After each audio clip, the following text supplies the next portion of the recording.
Ngayon makinig ka, lalaki ka man o babae, o matanda, halika, pakinggan natin ang mensahe ng kababaihan tungkol sa empowerment of women para naman maunawaan natin sila. Ang mga taong umaalis sa mga sinehan ay madalas na nakikitang pinahahalagahan ang mga kasanayan sa pag-arte at kamangha-manghang cast ng isang pelikula. Ngunit nakakita ka na ba ng isang tao na pinahahalagahan ang taga-disenyo ng kasuotan, editor, manunulat ng script, o sino mang higit na nagtrabaho kaysa sa cast sa likod ng kamera?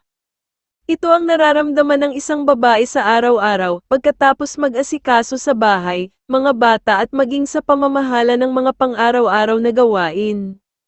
Hindi sila sapat na pinahahalagahan sa ating lipunan. Paano natin aasahan na lalago sa isang mundo kung saan ang mga kababaihan ay hindi kasali sa paggawa ng desisyon o pagkakapantay-pantay? Ito ay naging mahalaga upang bigyang kapangyarihan ang mga kababaihan sa lipunan ngayon ng higit pa kaysa dati. Ang women empowerment ay hindi lamang tungkol sa pagtuturo sa kababaihan o pagsali sa mga kababaihan sa proseso ng paggawa ng desisyon. Ang women empowerment ay tungkol sa pagkakapantay-pantay ng kasarian, pagtanggap sa kanilang mga iniisip at pananaw, pagpapahalaga sa kanilang mga pagsisikap at desisyon, pagpapahintulot sa kanila na gumawa ng sarili nilang mga desisyon sa buhay nang hindi sila pinipilit. Isa sa mga pangunahing hadlang sa paglago at pagsulong ng kababaihan ay hindi pagkakapantay-pantay ng kasarian. Nangangahulugan ito na hindi pantay ang pagtrato natin sa mga lalaki at babae kahit para sa parehong gawain. Ito ay karaniwang sa kaso ng mga rural na lipunan. Ang isang pamilya ay palaging hinihikayat ang isang batang lalaki na pumasok sa paaralan, samantalang ang isang batang babae ay sasabihin na gawin ang mga gawaing bahay. Ang tunay na kahulugan ng women empowerment ay maisa sa katuparan kapag inalis ang hindi pagkakapantay-pantay ng kasarian.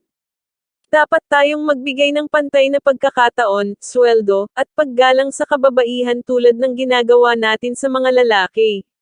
Sana mabuhay tayo sa ganitong bansa. Ngayon makinig ka, lalaki ka man o babae, o matanda, halika, pakinggan natin ang mensahe ng kababaihan tungkol sa empowerment of women para naman maunawaan natin sila. Ang mga taong umaalis sa mga sinehan ay madalas na nakikitang pinahahalagahan ang mga kasanayan sa pag-arte at kamangha-manghang cast ng isang pelikula. Ngunit nakakita ka na ba ng isang tao na pinahahalagahan ang taga-disenyo ng kasuotan, editor, manunulat ng script, o sino mang higit na nagtrabaho kaysa sa cast sa likod ng kamera? Ito ang nararamdaman ng isang babae sa araw-araw, pagkatapos mag-asikaso sa bahay, mga bata at maging sa pamamahala ng mga pang-araw-araw na gawain. Hindi sila sapat na pinahahalagahan sa ating lipunan. Paano natin aasahan na lalago sa isang mundo kung saan ang mga kababaihan ay hindi kasali sa paggawa ng desisyon o pagkakapantay-pantay? Ito ay naging mahalaga upang bigyang kapangyarihan ang mga kababaihan sa lipunan ngayon ng higit pa kaysa dati. Ang women empowerment ay hindi lamang tungkol sa pagtuturo sa kababaihan o pagsali sa mga kababaihan sa proseso ng paggawa ng desisyon. Ang women empowerment ay tungkol sa pagkakapantay-pantay ng kasarian, pagtanggap sa kanilang mga iniisip at pananaw, pagpapahalaga sa kanilang mga pagsisikap at desisyon, pagpapahintulot sa kanila na gumawa ng sarili nilang mga desisyon sa buhay nang hindi sila pinipilit. Isa sa mga pangunahing hadlang sa paglago at pagsulong ng kababaihan ay hindi pagkakapantay-pantay ng kasarian. Nangangahulugan ito na hindi pantay ang pagtrato natin sa mga lalaki at babae kahit para sa parehong gawain. Ito ay karaniwang sa kaso ng mga rural na lipunan. Ang isang pamilya ay palaging hinihikayat ang isang batang lalaki na pumasok sa paaralan, samantalang ang isang batang babae ay sasabihin na gawin ang mga gawaing bahay.